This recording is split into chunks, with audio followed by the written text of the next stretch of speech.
Today you join me in Atlanta at the Porsche Experience Center, where we have the opportunity to drive this Porsche 911 Dakar. This is the off-road variant of the Porsche 911. They're only making about 2,500 of these, so they're already going to be very difficult to get your hands on. But this is an opportunity to take one around the track and see what a 911 on knobby tires is capable of.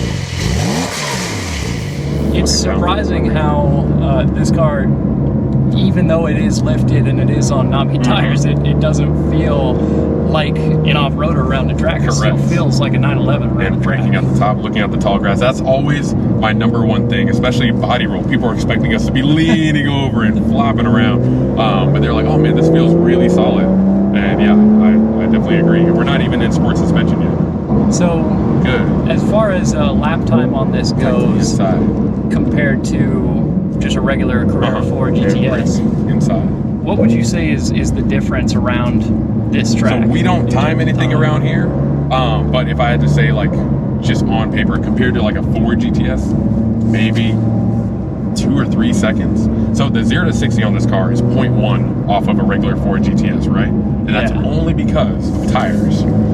The weight of this car is only 18 pounds heavier than a 4 GTS, which is insane when you think about it. So the difference isn't really as much as you would expect. No, it drives a lot like a 4 GTS. If you ever get a chance to drive a 4 GTS, you'll be like, oh, this is very familiar. If you haven't seen the 911 Dakar by now, here's the basic facts you need to know. This is based on a Carrera 4 GTS, and it's powered by a twin-turbo 3-liter flat 6 with 473 horsepower and 420 pound-feet of torque. And you really can't see the motor much, but it is 8-speed PDK only, so you cannot get this with a manual transmission. But despite the suspension lift, knobby tires, and even everything that is strapped onto the roof, this car can do 149 miles per hour and 0 to 60 in 3.2 seconds, according to Porsche. And they had to modify just a couple things on this powertrain because of the spec and its particular use case. So this has the extra cooling from a Turbo S, and they even gave it a few extra drive modes. That includes off-road and rally.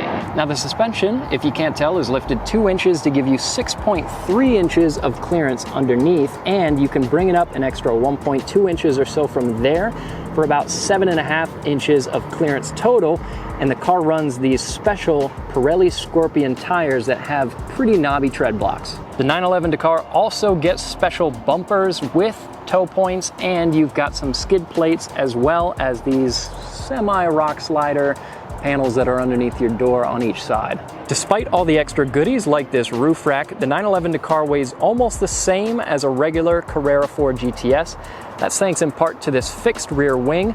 This particular one is spec'd with this carbon roof, and looking up front, you'll see the carbon fiber hood from a GT3. Down on our steering wheel, our Sport Chrono knob is right there. Go ahead and turn us into Sport Plus mode. See if you can find Sport Plus mode, or just Sport mode. Yeah, there you go. Sport. So this car doesn't have Sport Plus mode, but has a Sport and then Rally and then Off-Road. Sport is going to open up the engine a little bit more. It's going to let us rev up everything. Our Porsche Dynamic chassis control is going to be stiffening out all 4 corners. So it's just going to feel a little bit more planted. This also engages a launch control. All right, left foot on the brake, right foot to the floor, release. Keep going, keep going, brake. Keep braking, keep braking, keep braking. Beautiful, continue through the orange cones. For all-terrain tires, something that's got more blocky tread, that's pretty impressive grip and in the wet. All right, welcome to the big bad kick plate. So this is that slick epoxy I was telling you about. It's a lot of fun. There's a hydraulic grate that's going to kick the rear end of the car either way. So what's going to happen is I'm going to watch this speedometer. I'm going to tell us the target speed for this first one. Let's say 20 miles an hour, okay? As we're on the approach, I'll say 5, 10, 15, 20. When we get to that target speed of 20, I want you to hold that speed as steady as you can. Don't keep accelerating. Don't slow down. You gotta hold it the course of the... until we're on the red, just on this asphalt. So as we're on the approach, when I say 20, we're right there, perfect. Hold that speed as steady as you can. Let's do 20 miles an hour for this first go. Let's go for it. 5, 10, 15, 20, right there. Nice and steady. Perfect. Get ready. Beautiful, just like that. All-wheel drive makes it that much easier, right? It really does. And the Scorpion tires definitely cut through the water a little bit easier as well. All right, so you felt how easy that was with the all-wheel drive, with the car helping us kind of there. So there's two things we can do to make this harder. What's one of them? Can you guess what one? Faster. Faster, right? The more speed we go with, the faster we're going to have to react. The other thing we can do is turn off PSM, because we're pros in here, so right? We don't need all that. Helping us out. Correct. So that's our Porsche stability management. We obviously leave that on the handling circuit and other areas because it'll save your life, save your car, right? Yeah. If you're out on a public road, it saves somebody else's life. So Porsche stability management is all the way off. That's a combination of traction control, stability control. Traction control, not letting the tires slip, right?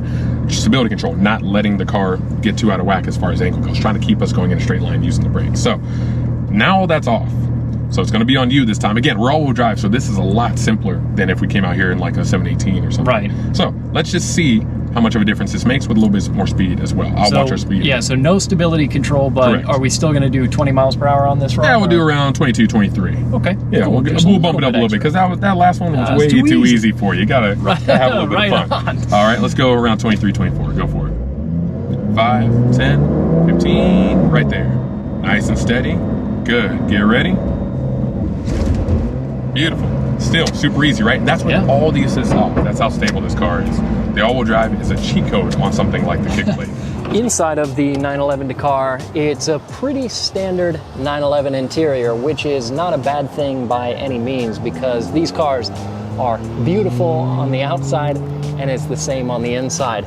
My favorite, personally, is the set of gauges. Very classic 911 that you've got your gauges laid out across the dash, but you have an analog tack here in the center, which is very pretty, and you can spec that a couple different ways. You can get some different colors on it. And then you have these two very high resolution screens on either side of the tack, and those are configurable. You can set them up to show you some different information. And then moving to the steering wheel itself, pretty simple, but very sharp. Same thing, these seats hug you nicely, but they're not overly aggressive. It's something that you could pretty comfortably spend some time in.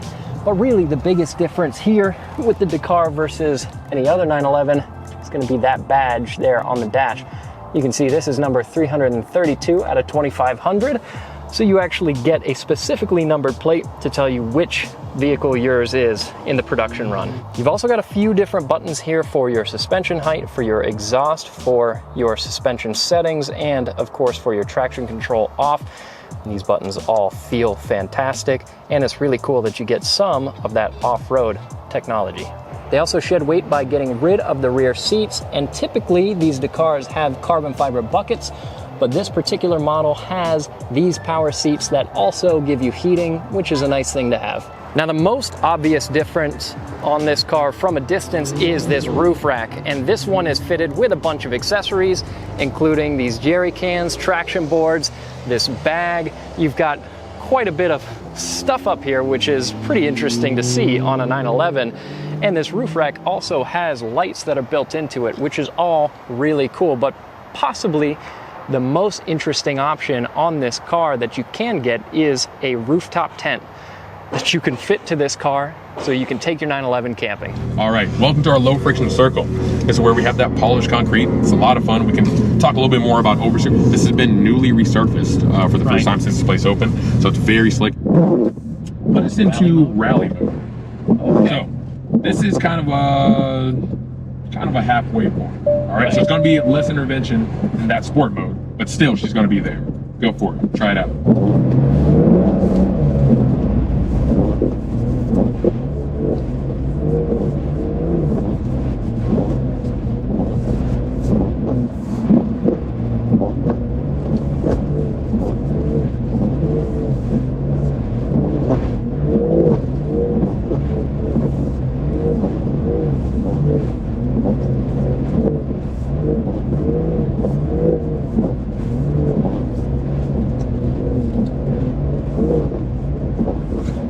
Beautiful.